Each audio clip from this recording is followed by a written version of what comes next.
Selamat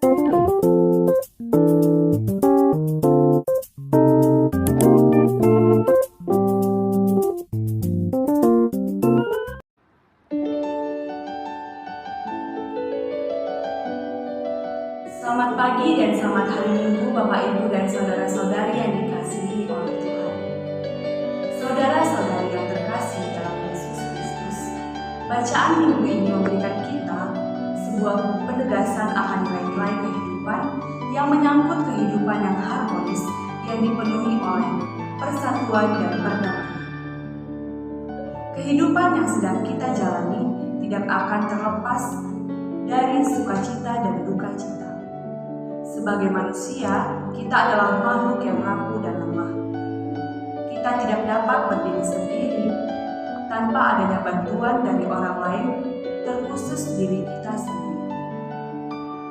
Bacaan-bacaan hari ini mengantar kita kepada sebuah permenungan di mana kita diajak untuk menyadari akan kehidupan yang kita jalani. Kecenderungan kita sebagai manusia selalu berpikiran negatif tentang hidup yang sedang berproses di dunia. Seringkali juga kita pesimistis terhadap kehidupan yang sedang berlangsung.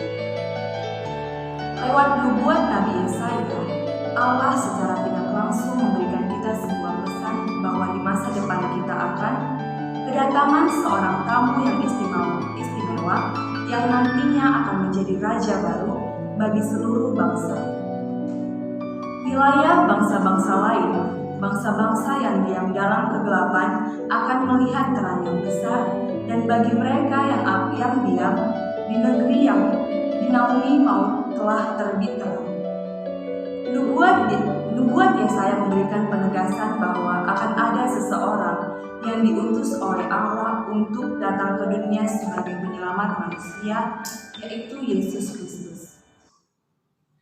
Yesus adalah kerendahan hatinya, mengambil diri sebagai seorang hamba dan menjadi manusia, ingin menunjukkan kepada kita bahwa Allah sungguh-sungguh mengasihi dan mencintai manusia sebagai ciptaan yang istimewa. Kedatangannya sebagai Raja baru menjadi sebuah berita yang menggembirakan bagi manusia yang terus berharap akan kedatangan penyelamat baginya. Dalam hal ini, kedatangan Yesus sebagai Raja baru dapat memberikan sebuah pengharapan di mana manusia dapat hidup berdampingan dengan cinta kasih akan sesama. Hadirnya Yesus di dunia memberikan kita sebuah bukti nyata bahwa Allah meninggalkan umatnya dalam penderita. Pengalaman hidup Yesus di dunia menjadi sebuah kisah bagi kita, manusia, untuk terus-menerus dapat mengandalkan Tuhan dalam setiap proses persoalan hidup yang kita jalani. Sebagai Raja baru yang datang menyelamatkan manusia, Yesus memberikan sebuah pengharapan akan perdamaian bagi kehidupan manusia. Dengan kedatangan Yesus sebagai penyelamat, kita yang seringkali jatuh dalam jurang kekelaman diangkat dan dipulihkan oleh-Nya. Kita diajak untuk dapat sadar bahwa di dunia ini perdamaian akan tercipta dengan mengandalkan Tuhan di setiap persoalan hidup kita. Jika kita sering tegak dalam setiap pengertian serta akal budi kita sendiri, tanpa melibatkan Tuhan dalam kehidupan kita, bagaimana mungkin kita dapat merasakan kedamaian dan ketentraman dalam hidup yang sedang kita jalani selama sehari-hari? Keselamatan yang diberikan oleh Yesus bukanlah suatu keselamatan yang sifatnya sementara. Tetapi, keselamatan ini menjadikan kita sebagai orang Kristen untuk sadar terus-menerus melakukan pembaharuan diri serta mengandalkannya di dalam kehidupan kita sehari-hari. Dengan kedatangannya sebagai pembawa damai, Yesus menunjukkan bahwa suasana damai akan tercipta jika akal dan hatimu dapat kita gunakan untuk melakukan segala kebaikan yang telah diwartakan oleh-Nya. Manusia memang memiliki kehendak yang bebas. Dengan adanya kehendak bebas ini, manusia dapat memilih hal-hal apa yang terbaik untuk dirinya. Ini ingin mengungkapkan bahwa sebenarnya Allah itu sangat baik kepada manusia. Kebaikannya itu menjadi nyata dengan diberikannya kehendak bebas agar manusia memilih yang terbaik bagi kehidupan mereka.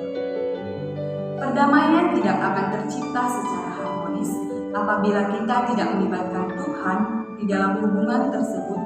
Relasi antara Allah dan manusia harus dapat dijalin dengan kasih dan harapan agar perdamaian dapat terjalin dengan semestinya. Paulus dalam suratnya kepada jemaat di Korintus memberikan sebuah teguran kepada mereka agar mereka dapat membangun kedamaian di antara mereka. Perpecahan dapat terjadi jika sesama manusia saling bertengkar dan memberontak akan pengertian-pengertian mereka sendiri, tanpa melibatkan Allah dalam kehidupan mereka. Sebagai ciptaan yang istimewa, Paulus ingin menegaskan bahwa sebagai manusia, hendaknya kita sadar dan bercermin kepada diri kita sendiri. Apakah saya sudah baik? Apakah saya mampu memaafkan orang lain? Apakah saya sudah sempurna? Apakah saya sudah melakukan kebaikan yang tulus untuk sesama saya? Dari pertanyaan sederhana tersebut, kita diajak untuk kembali sadar dan berpikir lebih jernih terhadap apapun yang terjadi di dalam kehidupan kita. Lewat tegurannya, secara tegas Paulus ingin agar kita dapat hidup bersatu dan saling mengasihi dalam setiap perbedaan yang ada. Apapun masalah yang kita hadapi, hendaknya kita mengandalkan Yesus untuk dapat menolong dan membantu kita di dalam persoalan hidup yang kita jalani. Saudara-saudari, kita mengetahui bagaimana Petrus yang memiliki karakter yang temperamental, emosional, tetapi pada saat memberikan pengajaran dalam kehidupan gereja waktu itu, sifatnya sudah berubah. Setelah mengalami hidup bersama Yesus, memahami apa yang dilakukan oleh Yesus, kerendahan dan kehinaan, justru Petrus mengajak jemaat untuk menolak praktik saling menghina. Padahal saat itu jemaah banyak yang mengalami tekanan dan penderitaan oleh kekuasaan pemerintahan Romawi yang mengintimidasi kehidupan kekristenan. Petrus pada saat itu justru sangat tidak setuju bahwa kekristenan adalah kehidupan yang penuh dengan hinaan atau menunjukkan kebencian ataupun kekerasan. Sebaliknya, Petrus mengajak untuk tidak mencaci maki, membalas kejahatan dengan kejahatan, namun orang percaya dipanggil justru untuk memberkati. Jadi, kita lihat kehidupan Rasul Petrus yang sangat berbalik setelah Yesus naik ke surga. Dia melakukan tugas-tugas panggilannya justru sebagai seorang rasul. Dia mengajak jemaat, komunitas orang-orang percaya untuk hidup dengan cinta kasih, tidak membalas kejahatan dengan kejahatan, tidak membalas hinaan dengan hinaan. Dia bahkan justru menyampaikan ajakan yang sangat mulia bahwa setiap orang yang percaya, setiap orang Kristen yang mengalami kejahatan dan kekerasan justru harus melakukan dan menyampaikan berkat cinta kasih kepada sesama. Saudara-saudari yang terkasih dalam Yesus Kristus, dari sini kita dapat mengerti bahwa apapun permasalahan hidup yang kita jalani, hendaknya menyandarkan diri kita kembali kepada Allah. Lewat Injil, Yesus berpesan untuk bertobat dan kembali kepada pangkuan Allah. Seruan Yesus akan pertobatan menjadi seruan yang penuh dengan belas kasih Allah, karena Allah sungguh sangat mengerti dan memahami kerapuhan dan kelemahan kita sebagai manusia. Untuk itulah, manusia diajak untuk bertobat agar rahmat belas kasih Allah sungguh dapat tercurah dan dialami oleh manusia. Melalui pertobatan, Allah ingin agar relasi dengan manusia semakin intim dan mesra. Allah tidak ingin manusia terbelenggu dalam kedosaannya tanpa belas kasihan darinya. Adanya pertobatan menjadi wujud nyata dari keselamatan yang dibawa Yesus sebagai penyelamat dunia. Pertobatan menjadi jalan pengharuan bagi kita untuk sadar akan kesalahan serta penyesalan hidup yang kita alami. Dengan bertobat, manusia dimampukan oleh Allah untuk terus-menerus berkembang dan bertumbuh dalam cinta kasih-Nya. Sama seperti yang dikisahkan dalam Injil Lukas bab 15 ayat 11-32, yaitu tentang perumpamaan tentang anak yang hilang. Dalam Injil tersebut atau dalam perumpamaan tersebut ada 3 tokoh yang menonjol. Yang pertama yaitu si anak sulung, kedua si anak bungsu, dan sang bapa dari kedua anak tersebut. Anak sulung merupakan gambaran orang Farisi dan ahli Taurat. Anak bungsu merupakan gambaran dari orang yang berdosa, sedangkan bapa merupakan gambaran dari Allah itu sendiri.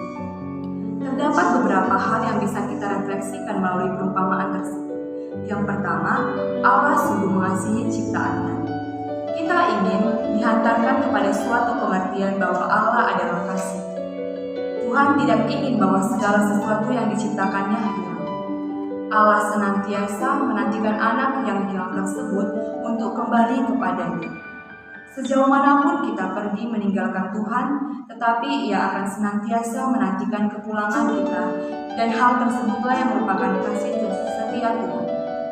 Yang kedua, dampak dari perbuatan dosa. Kisah kepergian anak bungsu yang membawa semua harta miliknya mencerminkan kehidupan manusia yang jatuh ke dalam dosa. Bagi orang yang berpikir pendek, memang sungguh enak hidup dalam dosa, dan pada akhirnya dosa itulah yang akan membinasakan kita secara perlahan. Yang ketiga, pintu pertobatan terbuka lebar. Sejauh manapun kita berdosa, Allah tetap akan menerima kita kembali. Titik balik si anak bungsu adalah saat ia sudah menyadari keadaannya, ia teringat kepada bapaknya yang sungguh baik dan murah hati. Dengan demikian, manusia akan diharapkan mampu untuk menjadi alat kasih bagi sesamanya, terlebih Tuhan dalam memberikan kebaikan serta tumbuh akan iman, harapan, dan kasih. Apabila kita terus-menerus mengandalkan Tuhan dalam kehidupan kita, maka iman, harapan, dan kasih akan menjadi suatu kesatuan yang memperteguh diri kita untuk semakin yakin dan percaya bahwa perdamaian akan tercipta jika kita mau membangun niat baik dan tulus untuk sadar dan bertobat serta membangun sebuah kehidupan yang penuh dengan cinta kasih Allah. Allah tidak akan mengingkari janjinya dan akan kedamaian. Hanya dengan bertobat dan berteguh iman, manusia diajak untuk hidup dalam pengharapan akan cinta kasih Allah yang nantinya akan terjadi sesuai dengan waktu yang telah direncanakan oleh Allah bagi kehidupan umat manusia. Semoga melalui bacaan-bacaan yang sudah kita dengarkan hari ini, kita dapat mengamalkan cinta kasih kepada sesama, bertobat dan kembali kepada Allah, serta kita dapat memperteguh iman, harapan,